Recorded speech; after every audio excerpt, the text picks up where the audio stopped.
Hello, everybody, and welcome into Kickin It Ep.7 on November 28th, 2014. Happy Thanksgiving, or belated Thanksgiving to everybody out there.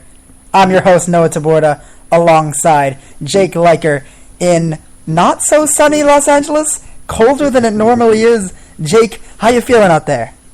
It's cold. It's really cold. It's like 60 degrees or something, and I was outside in only a long-sleeve shirt. UCLA lost everything. In everything. We were really bad. I just got back from Pasadena, where we lost to Stanford, went straight to Drake Stadium, where the top-ranked girls soccer team in the country fell to the University of Virginia at some round of the tournament. It was tragic. But yeah, so no, I'm not doing so hot, literally and figuratively, but I'm sure I'm feeling much better now that I get to do Kicking It with you. Byron Tollefson is not here, or as we are now calling him, Byron. Yeah, just Byron. Listen to the last episode. Byron is currently still giving thanks, or something like that, and is not here. Well, you know what? He might not be here, but you can still support a fellow Kickin' It member and Infinity Sports Network member by going over to his YouTube channel. Bison does a lot of player reviews. They are all great. Subscribe to him, watch some of his videos, and you won't be disappointed. Crucial element to this. It's with the Y, not an I. If you go into YouTube and search Bison, you are not going to find soccer players. You're going to find the animal. But I like Bison. It's not too bad. That's not a bad trade-off. It's not like Wyoming's unofficial football team. It's not a bad trade-off, Jake. It's not a bad trade-off at all. When it comes to other social media platforms, you can follow or like Kickin' It on Facebook. It's pretty self-explanatory. Same name. No apostrophe. No G. Kickin' It. You can also like Infinity Sports on Facebook, as well as on Twitter, at Infinity Sports N. That's a capital I-S and a capital N at the end. Shouldn't be very hard to find. Also, you can follow some of my other shows, Blake and Noah, LA to Chicago. When it comes to Jake, do you have any shows you're promoting at the moment? Follow at Kleenex. Jake's been having cheers every bitter defeat that will come and will surely continue as a Spurs fan. Yeah. Well, when it comes to anything else, no, not much. You can check out all the other shows on Infinity Sports Network. Be sure to check out 4 Point Play. CB, Garrett, and I do that on all the action around the NBA. But that's about it. Let's give out the phone number, 224-563-8444. Again, 224-563-8444.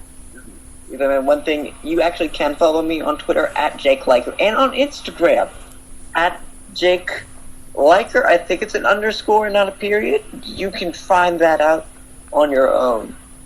And friend me on Facebook if I think you're pretty cool. That's a bit weird. I might just consider friending you back. Well, yeah, you can follow me on Twitter at Noah Taborda. It was once something really complex, and I can't remember what it was anymore, but I changed it, and now it's normal. You can follow me there. Both of us will have lots of content on sports. You can be sure of that. And Jake has a lot of more political stuff than I do. So if you're looking for all the Ferguson stuff, if you're looking for some puns and some Ferguson news as well, you can hit up Jake. Okay, just in case you forgot the number, it's 224-563-8444. And without further ado, Jake, take it away with the table update. All right, let's talk about tables, and not just QVC style. No, actual tables with standings and the like. Where should we start? I'm feeling Italy right now, maybe just because I'm really hungry and I love Italian food. But that's what we're going to do as we wait for things to load. No more waiting. Without further ado, Serie A tables in Italy at the bottom. The bottom 5 with the 20. 16th, it's Cagliari with 11. In 17th, it's Atalanta, Georgia, with 10, just Atalanta. In 18th, Chieva Verona with 9. 19th, Cesena with 8. And 20th, everyone's favorite, Chicken Parma with 6 points. Parma is not looking good. They really need some help. The top 5. In 5th, it's Genoa with 20. In 4th, Sampdoria with 21. In 3rd, it's Napoli, or as Americans know it, Naples, with 22. In 2nd, it's AS Roma with 28. And in 1st, in a whopping goal differential of plus 24, it's Juventus with 31 points. And that's how things are looking currently in Italia. Now, to France. In France, what do we have in Ligue 1? Or however you say 1 in French. 16th, we have Caen with 13 and minus 2. 17th, Lorient with 13 points and minus 6. In 18th, Evian Fanon Galliard with 13 points and goal differential of minus 10. In 19th, Guingamp with minus 15. And 20th, it's Lens. The S is silent, and so are their fans after they have found themselves in last with 11 points. Top 5. In 5th, it's Nantes with 24 points and a goal differential plus 2.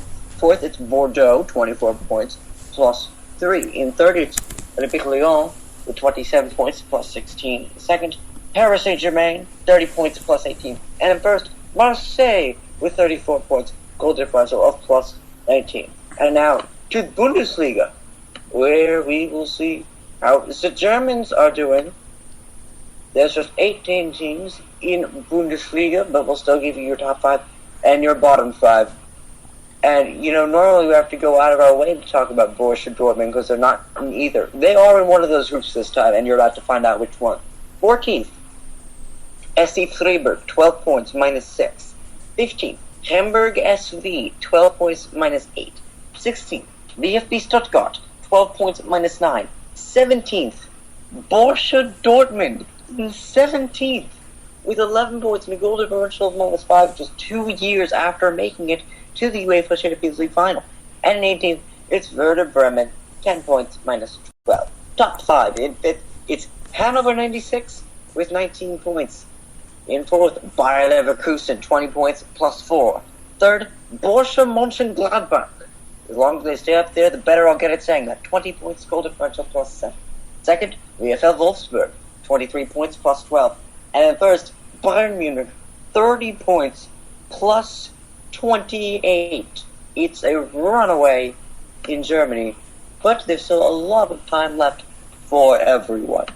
In España, as they would say in Barcelona, we have 20 teams in La Liga. Not the La Liga. 16th, it's Granada with 11 points, minus 11. 17th, Almeria, 10 points, minus 5. 18th, Deportivo La Coruña with 10 points, minus 9. 19th, it's Elche with 10 points, minus 13. And 20th, it's Cordoba with 7 points and minus 10. Top 5. 5th, Sevilla with 23 points, plus 3. In 4th, Valencia, 24 points, plus 13. In 3rd, Atletico Madrid, 26 points, plus 11. Yes, the normal top 3 have been restored. 2nd place, Barcelona, with 28 points, plus 24. And in 1st, the Real deal. Not Real Barcelona. Real Madrid, with 30 points and a goal differential of plus 35. They are performing much better than I am in this segment. Who else is performing well in England? Let's look at those Premier League tables, where I will inexplicably find a way to use a British accent whether I want to or not. An interesting slate of games this week, and interesting to see how I stall as we are waiting for this table to load. This show is not brought to you by Google Chrome, who is not cooperating. Yes, they have. We've broken through at the last moment. And here we go. 16th, Aston Villa, 12 points, minus 11. 17th is Hull City, 11 points, minus 3. 18th, Leicester City, 10 points, minus 7. And 19th, it's Burnley, 10 points, minus 12. And God save the Queen's Park Rangers, they'll need it, sitting dead last in 20th, 8 points, minus 12. Top 5, it's the Magpies of Newcastle United in 5th, with 19 points, minus 1. 4th, Manchester United, 19 points, plus 4. In 3rd, Manchester City, with 24 points, plus 11. In 2nd, it's the shocking Saints of Southampton, with 26 points, plus 18. And in 1st, It's Chelsea, 32 points plus 19. And that's it for your tables. Now we go from tables to other furniture, perhaps. A coffee table? Oh. Noah, what kind of tables do you have for us? Well, we don't have any more tables, unfortunately, Jake, but we do have a table scandal. Ooh. Chelsea. Apparently, you know what? There was a point earlier on in this year when there was a debate that we had on the show whether or not Chelsea would win it, whether or not Manchester City would win it, who would win it. And I went boldly with Manchester City. I now regret that decision.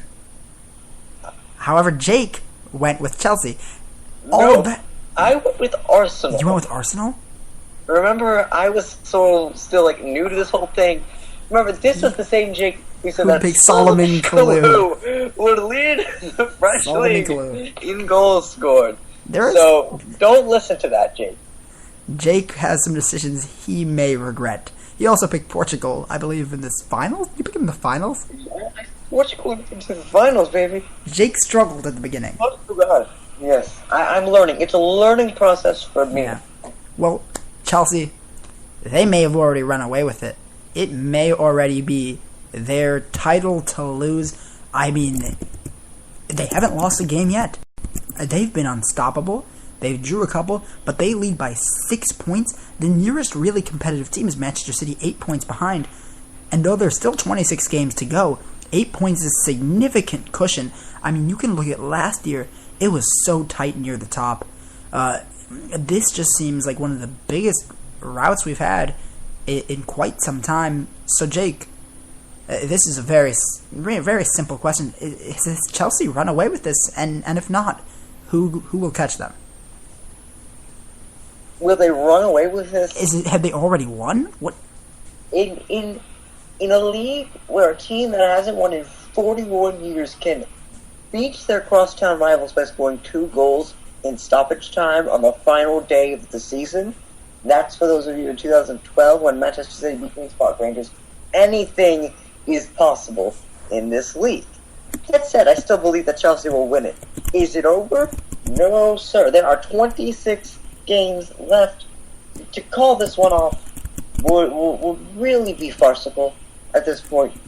I think that Chelsea would benefit from not calling this off yet. They need to continue to take this seriously and not change a thing, because so far it's gone well for them. Is it over? No. Will they still win it all? Yes. You know, here's the thing. Is it over? Yes. No, it's over. Chelsea has won. I am giving them this year's title. I do not think there's a team that matches up in any way, shape, or form with them. I don't think there's a team that... Look, Chelsea had the benefit of drawing a relatively easy group in the Champions League, and that gives them a massive opportunity to go through and kind of cruise. City has had to deal with some really tough groups, and none of the teams have really performed exceptionally. I mean, you look at the theoretical next 3, Southampton, Manchester United, Manchester City. None of those teams are anywhere near Chelsea. Nowhere near Chelsea. Chelsea's cruised every single game, it seems, with only draws against City and United. I'm ready to give them the title. For me now, it's who gets second, third, and fourth. Sure, theoretically, crazier things have happened, but this Chelsea team, this is one of the more complete teams we've seen, especially in a year in which every team below, it's like there's this one school that is playing in an easy conference, like Florida State, and because of that is undefeated, and then the rest of them are playing in a separate conference, and they're just beating up on each other. Take, for example, the SEC or Big East in basketball, and that's what's causing them to drop below, and I think Chelsea's gotten the benefit of that. So yeah, no, I'm going to go with Chelsea. I think Chelsea has taken this year's title. I'm looking forward to seeing who gets second,